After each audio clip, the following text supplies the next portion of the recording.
Role. नमस्कार, आप देख रहे हैं DS न्यूज। इस वक्त बाराबंकी जनपद के गन्ना दफ्तर जिला मुख्यालय मौजूद हूँ।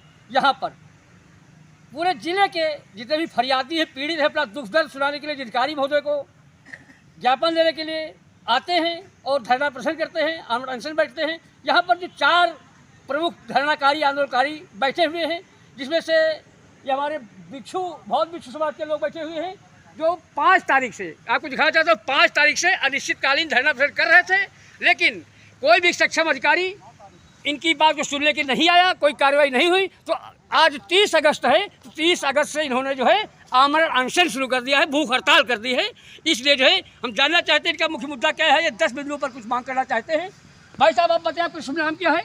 हमारा नाम है भंते महेंद्र बोधी। आप कहाँ के निवासी हो? ग्राम पपेहरा, आनंद बुद्ध विहार, अंबेडकर पार्क, तहसील फतेहपुर, थाना फतेहपुर, जिला बाराबंकी का निवासी हूँ। क्या समस्या है आपकी? समस्या हमारी ये है कि ग्राम पंचायत ने प्रस्ताव बना करके भूमि हमारे सिपुरुत में दिया था, आनंद बुद्ध विहार के लिए और अंबेडकर पार्क के लिए जी। उस भूमि पर हमने मतलब जो है आज 17 साल हो गया है, मैं उसी भूमि पर रह रहा हूँ। आनंद बुद्ध विहार और अंबेडकर पार्क में तमाम तरह के पेड़ पौधा हमने लगा रखा है और उसमें मूर्ति भी स्थापित है अंबेडकर की और माल्या बुद्ध की। और वहीं पर मैं रहता हूँ। एक रज्जू लाल गौतम उस भूमि पर 10 बिस्वा भूमि पर उसने ज़बरदस्ती कब्जा की थी, जिसको हमने मंगवाया था वो रखी थी। दोनों मूर्तियाँ उठ गई। लौट करके जब हम आए, देखा वहाँ पर मूर्ति नहीं। हमने इस बात की गांव भरे में चर्चा किया कि मूर्ति मेरी उठ गई, किसने उठाया है? कोई वहाँ पर न सकरा। तो हमने जा कर के थाने में FIR दर्ज की और उसकी रसीद हमने ले ली। फिर उसके बाद कोई सुनवाई, 1 साल तक बीत गया है, कोई सुनवाई नहीं हुई। दूसरी बात, वो ज़मीन का भी कब्जा, जितनी भूमि सरकारी है वो सब छूटना चाहिए, क्योंकि 69 बीघा 26 एकड़ तालाब की ज़मीन है, उस पर लोगों ने अवैध कब्जा कर रखा है। 14 बीघा 14.5 बीघा खलिहान की ज़मीन है, उस पर कब्जा कर रखा है। तालाब पर कब्जा कर रखा है। स्कूल की ज़मीन 1.5 बीघा है, उस पर भी कब्जा कर रखा है। और घूर गड्ढे की ज़मीन, उस पर भी कब्जा कर रखा है। और अभी जल्दी की जब हम लोग आए हैं, तब नेकपालिन गई है मौके पर। उसने देखा तो उसने बताया है कि उसमें पानी भरा जहाँ पर मतलब तालाब में, और उसमें फसल लगी। तो हमने 4 आदमी गए हैं मौके पर, देखा है तो उसमें बिल्कुल सूखा सब गर्दा उड़ रहा है। फसल पूरी लगी है 69 बीघा मैया। हमने वहाँ का वीडियो बनाया, वीडियो बना करके हमने ले आया है। अब तक संबंधित अधिकारी ने कोई आश्वासन दिया आपसे? कोई मुलाकात हुई? कुछ यहाँ हमसे कोई बात तक नहीं पूछा है। कितने दिन से बैठे हैं धरना पर? यहाँ पर हम समझ लो 5 अगस्त से। तो इस तरीके से, अच्छा हाँ, ओके। तो इस तरीके से यहाँ पर बहुत बिच्छू, जहाँ सरकार अवैध कब्जेदारों पर तत्काल कार्रवाई करती है, बुलडोजर चलाती है, लेकिन इन्होंने बताया है कि करीब करीब कई सैकड़ा बीघे ज़मीन को अवैध कब्जेदार भूमाफिया अपने कब्जे में किए हैं, लेकिन योगी आदित्यनाथ का बुलडोजर वहाँ क्यों नहीं चलता है, एक सवालिया निशान है। अब आगे मैं दूसरे धरनाकारी से बात करना चाहता हूँ। ये वाला अपने काटो नहीं, पता नहीं अभी चल रहा है, तुम अपने काटो। विजय कुमार जी, मैं इनसे जानकारी करना चाहता हूँ, इनकी समस्या क्या है। भाई साहब आप बताइए, आपका नाम क्या है? विजय कुमार। विजय कुमार, अच्छा। तो है आपकी क्या समस्या है जो आप यहाँ पर जो है कल से धरना प्रदर्शन कर रहे हैं? अवैध कब्जा कर रहे हैं, हमारे छत का पानी रोक दिया है। और इससे पहले 25/9 में सुलह हुआ था कि वो ज़मीन छोड़ करके 2 फुट बनाएंगे जी, ऊपर से नीचे तक जी। अब ऊपर जो है छज्जा डाल दिया, छज्जा डालने के बाद दीवार बना दिया, मेरे छत का पानी रोक दिया। हमको जो है चौकी बैठा रखा, भूमाफिया कहने पे उसको छोड़ दिया और छत डाल दी गई। हमको सुबह शाम तक चौकी बैठाए रखे, कहीं आप जाइए कोर्ट से आदेश ले आइए, तब आपका हम रोकेंगे, काम नहीं चाहे। अच्छा, तो एक बात और प्रश्न उठता है कि इनका कहना है, पीढ़ी का कहना है कि हमको चौकी पर जो है रोके रखा गया, बुलवा के बैठाया गया, और उसी दरमियान भूमाफियाओं ने इनके छत का पानी रोक करके जो सुलह हुआ था 2 फीट छोड़ कर बनाएंगे, लेकिन पूरी जमीन पर कब्जा कर लिया, ऊपर छत डाल दिया है, इनका पानी रोक दिया है। अब प्रशासन को देखना है कि किस तरीके से इनके साथ न्याय करते हैं। नमस्कार, आइए देखते हैं दूसरा मामला।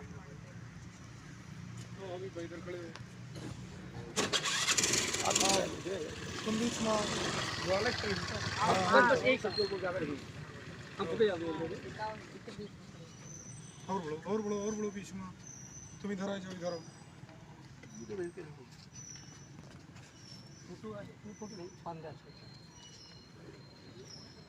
अब जो है तीसरा मामला है, यहाँ पर जो है एक लड़की का अपहरण कर लिया, जो ब्याहता है उसी ससुराल से उसका अपहरण हो जाता है। उसके मायके पक्ष के लोग करीब 3 महीने से ज़्यादा के समय हो गया है, तब से लगातार धरना प्रदर्शन कर रहे हैं, लेकिन इनकी कोई सुनवाई नहीं हो रही, ना तो जिंदा मुर्दा बराबर नहीं किया जा रहा है। इस तरीके से ये लोग भी बैठे हैं। भाई साहब, आपका नाम क्या है? दिनेश चंद। आप यहाँ पर कितने दिनों से बैठे हैं? यहाँ 15/6 से बैठे हैं। 15/6 से? हाँ। अच्छा, क्या मामला है? लड़की हमारी खो गई 16 मई से जी। 18 ससुराल से गायब हो गई है। 11:15 बजे फ़ोन करें कि हमारी लड़की भाग गई। अच्छा, तब से अभी तक बरामद नहीं कर पाए हैं? अभी ले कोई बरामद नहीं हो। हम सब यहाँ सुना ले आगे ले सब जा रहे हैं, कोई सुनवाई हमारा होता ही नहीं है अब तक। ठीक है, तो यहाँ पर भी मामला गंभीर है कि योगी राज में ऐसा लगता है कि पीड़ित न्याय की उम्मीद ना करे, क्योंकि 3 महीने से जिलाधिकारी कार्यालय के सामने गन्ना दफ्तर में जो धरना स्थल निर्धारित किया गया है वहाँ पर बैठे, लेकिन कार्रवाई के नाम पर 0 हो रहा है। इसलिए अब देखना यही है कि भाजपा सरकार में न्याय मिलता है कि नहीं मिलता है। चौथा प्रकरण आगे बताएंगे। कोई सुनवाई नहीं हो रही, ना तो जिंदा मुर्दा बराबर नहीं किया जा रहा है। इस तरीके से ये लोग भी बैठे हैं। भाई साहब, आपका नाम क्या है? दिनेश चंद। आप यहाँ पर कितने दिनों से बैठे हैं? यहाँ 15/6 से बैठे हैं। 15/6 से? हाँ। अच्छा, क्या मामला है? लड़की हमारी खो गई 16 मई से जी। 18 ससुराल से गायब हो गई है। 11:15 बजे फ़ोन करें कि हमारी लड़की भाग गई। अच्छा, तब से अभी तक बरामद नहीं कर पाए हैं? अभी ले कोई बरामद नहीं हो। हम सब यहाँ सुना ले आगे ले सब जा रहे हैं, कोई सुनवाई हमारा होता ही नहीं है अब तक। ठीक है, तो यहाँ पर भी मामला गंभीर है कि योगी राज में ऐसा लगता है कि पीड़ित न्याय की उम्मीद ना करे, क्योंकि 3 महीने से जिलाधिकारी कार्यालय के सामने गन्ना दफ्तर में जो धरना स्थल निर्धारित किया गया है वहाँ पर बैठे, लेकिन कार्रवाई के नाम पर 0 हो रहा है। इसलिए अब देखना यही है कि भाजपा सरकार में न्याय मिलता है कि नहीं मिलता है। चौथा प्रकरण आगे बताएंगे।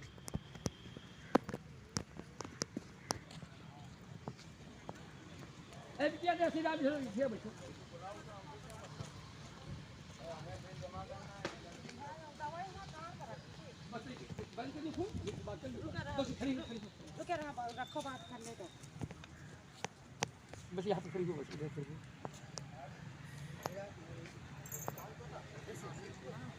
इधर यहाँ पर आ जाओ, यहाँ पर।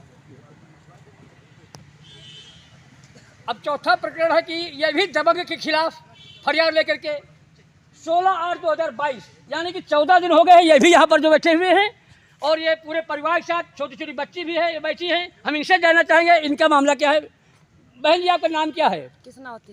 कहाँ की निवासी हो? कोठी थाना। कोठी थाना, लेकिन गांव का नाम क्या है आपकी? सेमरी। सेमरी गांव है। अच्छा, क्या समस्या है जो आज आप 14 दिन से यहाँ पर जो है गन्ना दफ्तर में भूखे प्यासे बैठी हुई है, क्या मामला है? बहन नाथ जो है, बहन नाथ जगन्नाथ रमेश चंद्र, हाँ, बहुत परेशान किए। लड़कन के ऊपर 56-3 डार दायर कर क्षेत्र में फंसा रहे हैं। अच्छा। खेती भी नहीं बोआवे दे रहे हैं, और जब थाने वाले के जाओ तो थाने वाले के सामने कहे जब तक इनका मां न डाले तब तक हम थाने न जावे। अच्छा, तो ये समस्या है। हाँ, ये समस्या है। तो इस तरीके से यहाँ पर जो है फरियादी 3 महीने से 15 दिन से कई महीनों से बैठे रहते, लेकिन कोई कार्रवाई नहीं होती है। इसलिए योगी राज की छवि धूमिल हो रही है। तो योगी सरकार को, मुख्यमंत्री योगी आदित्यनाथ जी को अपने अधिकारियों, कर्मचारियों, एहलकारों से ठोस कार्रवाई करने के लिए आदेशित करें, जिससे कि उनकी छवि धूमिल ना हो, उनका भी इस्तकबाल कायम रहे। अब देखना यही है कि यहाँ के अधिकारी कर्मचारी योगी आदित्यनाथ का इस्तकबाल कब कायम करते हैं, इन पीड़ितों के साथ कब न्याय करते हैं। नमस्कार, मैं दिनेश कुमार, कैमरा पर्सन शेख कुमार के साथ DS News 12 बंकी।